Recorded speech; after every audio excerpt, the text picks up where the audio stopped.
Croatian court has ruled against 8 commercial banks for misleading customers with loans taken out in Swiss francs. Judge Radovan Dobronic said the banks had not been sufficiently clear in explaining the risks of variable interest rate loans to borrowers.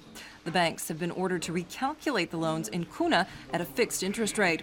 The lawsuit was filed by a consumer protection group on behalf of 100,000 borrowers who had taken out loans pegged to the Swiss franc.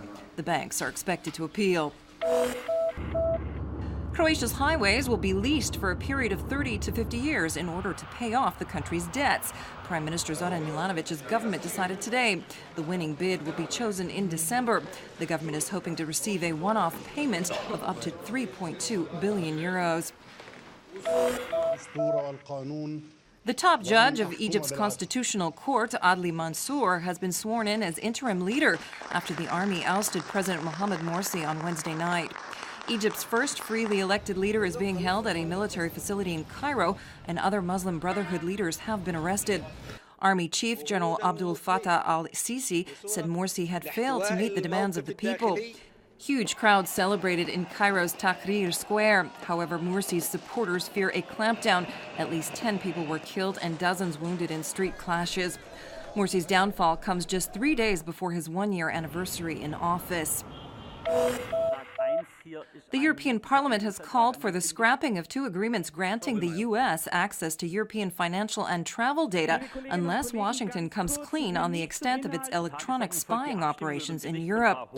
European lawmakers passed by a 2/3 majority a non-binding resolution which said that the U.S. should reveal the details of its surveillance activities.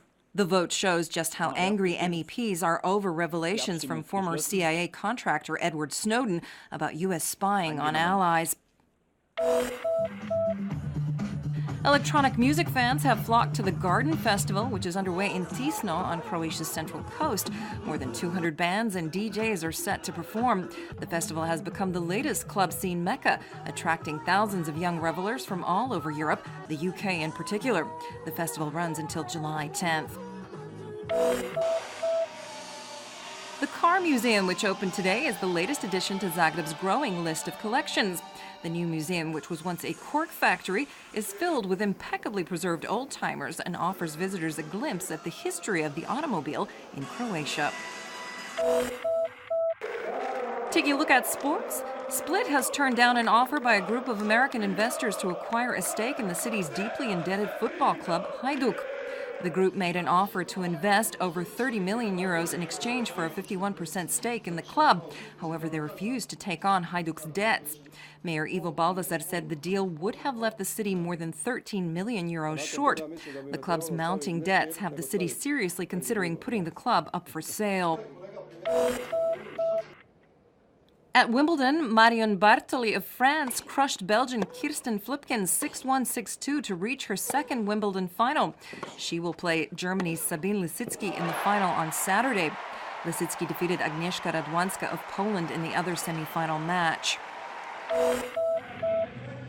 Croatian discus thrower Sandra Perkovic continued her winning streak at the Diamond League meet in Lausanne with a throw of 68.96 meters.